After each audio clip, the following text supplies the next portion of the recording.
శాలరీకి దానికి మ్యాచ్ అయిపోయింది.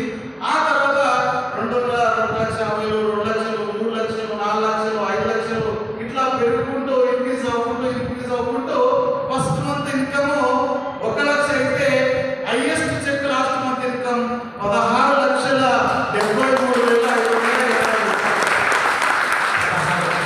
ఒక నెలకి ఇది ఇంతే కాదు, ఒక నెలకి 1 కోటి రూపాయలు 2030 లోపల మనం ఇవ్వకూడదు. Per month once year. అంత పెద్ద ఇన్కమ్ తీసుకునే అవకాశం ఇక్కడ ఉంది.